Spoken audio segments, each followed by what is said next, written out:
আলী আলী মাওলা আলী মাওলা আলী মাওলা আলী আলী আলী মাওলা আলী মাওলা আলী মাওলা আলী। ইসলাম ইন বাংলার প্রিয় দর্শক ও শ্রোতাবৃন্দ, আসসালামু আলাইকুম ওয়া রাহমাতুল্লাহি ওয়া বারাকাতুহু।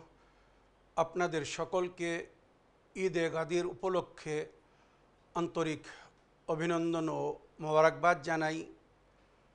আজকের দিন 18ই জিলহিজ্জা সন 10 হিজরিতে নবী করিম সাল্লাল্লাহু আলাইহি ওয়াসাল্লাম বিদায় হজ থেকে ফেরার পথে গাদিরে খুম নামক স্থানে আল্লাহর আদেশে মাওলাই কায়নাত হজরত আলী ইবনে আবি তালিব আলাইহিসসালামের ওয়েলায়েতের ঘোষণা করেছিলেন, যে ঘোষণার সঙ্গে আল্লাহর এই দিন পরিপূর্ণ হয়েছিল।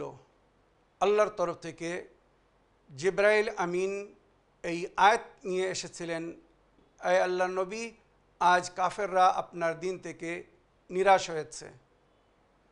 ফালা তাখশাউহুম ওয়াখশাউনি, তাদের ভয় করার প্রয়োজন নেই, বরং আমার ভয় করুন।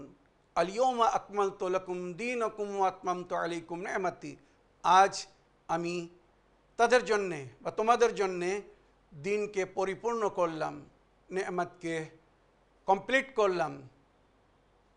ওয়া রাদিতু লাকুমুল ইসলাম দীনা, আর তোমাদের জন্যে এই দিনে ইসলামকে পছন্দ করলাম। সুতরাং মাওলাই কায়নাত হযরত আলী ইবনে আবি তালিব আলাইহিসসালামের ওয়েলায়েতের ঘোষণার সঙ্গে সঙ্গে আজকে এই দিন পরিপূর্ণ হয়েছিল। আর নবী করিম সাল্লাল্লাহু আলাইহি ওয়াসাল্লাম ওই ঘোষণার পরে আল্লাহর কাছে দোয়া করেছিলেন, আল্লাহুম্মা ওয়ালিমান ওয়ালা ওয়া আদেমান আদা, আল্লাহ তুমি তাকে ভালোবেসো যে আলীকে ভালোবাসবে, আর তার সঙ্গে শত্রুতা রেখো যে আলীর সঙ্গে শত্রুতা করবে।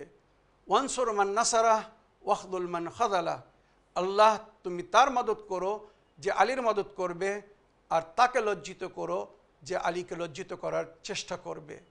মনে রাখবেন, নবী করিম সাল্লাল্লাহু আলাইহি ওয়াসাল্লাম নিজের জীবনে গাদিরে খুমের ময়দানে মাওলাই কায়নাতকে আল্লাহর আদেশে আল্লাহর হুকুমে আজকের দিনে নিজের উম্মতের অভিভাবক করেছিলেন, এবং ওনার পরে ওনার খলিফা বা ওনার প্রতিনিধি কে হবে সেই ঘোষণা করেছিলেন। আর ওখানে নবী করিম সাল্লাল্লাহু আলাইহি ওয়াসাল্লাম মাওলা আলী আলাইহিসসালামের ওয়েলায়েত ও খেলাফতের ঘোষণার সঙ্গে সঙ্গে ওনার পরে যে বাকি ইমামরা, ইমামে মেহেদী আলাইহিসসালাম পর্যন্ত সবাই পরস্পর কিয়ামত পর্যন্ত ওনার প্রতিনিধি হয়ে, ওনার খলিফা হয়ে, ইমাম হয়ে এই উম্মতের হেদায়েত করবেন। নবী করিম সাল্লাল্লাহু আলাইহি ওয়াসাল্লাম আজকের দিনে গাদিরে খুমের ময়দানে সেই ঘোষণা করেছিলেন, যেটা আমার মুসলমান ভাইদের শত শত বইয়ের মধ্যে এই ঘটনা উল্লেখ হয়ে আছে। এই ঘটনা লেখা আছে। দুঃখের বিষয়, উম্মতে মুসলিমা যে নবীর কথা শুনে আল্লাহকে মেনেছিল, যে নবীর কথা শুনে স্বয়ং নবীকে মেনেছিল, নবীর সংবিধানকে ফলো করেছিল বা মেনেছিল, আজ সেই উম্মত নবীর কথা অনুযায়ী মাওলাই কায়নাতকে এবং ওনার পরে যে ইমামদেরকে মানার জন্য নবী করিম সাল্লাল্লাহু আলাইহি ওয়াসাল্লাম বলে গেছেন বা ঘোষণা করে গেছেন। দুঃখের বিষয়, নবীর পরে মিথ্যা এবং জালি তৈরি করা হাদিসের মাধ্যমে আহলে বায়তকে ছেড়ে তারা নিজেদের পথকে ভিন্ন করে নিয়েছিল। যেখানে নবী করিম সাল্লাল্লাহু আলাইহি ওয়াসাল্লাম বলেছিলেন, আমার পরে যদি পুরো বিশ্বকে এক পথে চলতে দেখো আর আলীকে অন্য আর এক পথে চলতে দেখো, তো যে পথে আলীকে চলতে দেখবে তোমরা সেই পথে চলবে, আলী কাউকে পথভ্রষ্ট করবে না।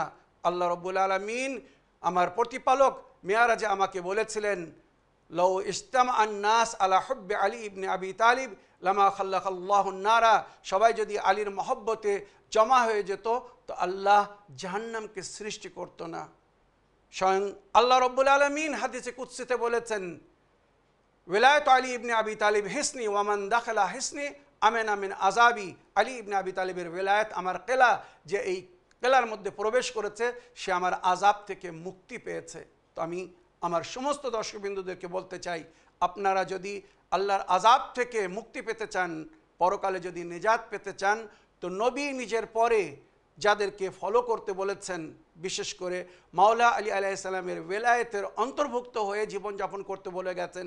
তো আজকে সেই ওয়েলায়েতের দিন, সেই ওয়েলায়েত দিবস, সুতরাং আপনাদের সকলকে আন্তরিক অভিনন্দন ও মোবারকবাদ জানাই এবং আল্লাহর কাছে দোয়া করি আল্লাহ রব্বুল আলামিন তাদের সকলকে হেদায়েত দান করুন যারা এখনও হযরত আলী আলাইহিস সালামের এই ওয়েলায়েত থেকে দূরে আছে, যে ওয়েলায়েতের সম্পর্কে নবী করিম সাল্লাল্লাহু আলাইহি ওয়াসাল্লাম বলেছেন, কেউ যদি হযরত আলীর ওয়েলায়েতকে অস্বীকার করে, অমান্য করে, ইনকার করে, সে আমার নবুয়তকে অস্বীকার করেছে, আমার নবুয়তকে ইনকার করেছে, আর আল্লাহর রুবুবিয়তকে ইনকার করেছে, অস্বীকার করেছে। আর যে আল্লাহর রুবুবিয়তকে অস্বীকার করবে, নবীর নবুয়তকে অস্বীকার করবে, তার ঠিকানা কি হবে আমার মনে হয় বলার প্রয়োজন নেই। তো আল্লাহ রাব্বুল আলামিন আজকের দিনে আমাদেরকে তৌফিক দান করুন, আমরা যেন নবী করিম সাল্লাল্লাহু আলাইহি সাল্লাম নিজের পরে যাকে আমাদের অভিভাবক করে গেছেন সেই মাওলা আলী আলাইহিস সালাম এবং ওনার পরে ওনার মাসুম সন্তানদেরকে যেন আমরা ফলো করে আহলে বায়তের পথের পথিক হয়ে কোরআন এবং আহলে বায়তকে উভয় জিনিসকে যেন এই দুনিয়ায় মেনে চলতে পারি। আরও একবার আপনাদের সকলকে ঈদে গাদির উপলক্ষে আন্তরিক অভিনন্দন ও মোবারকবাদ জানাই।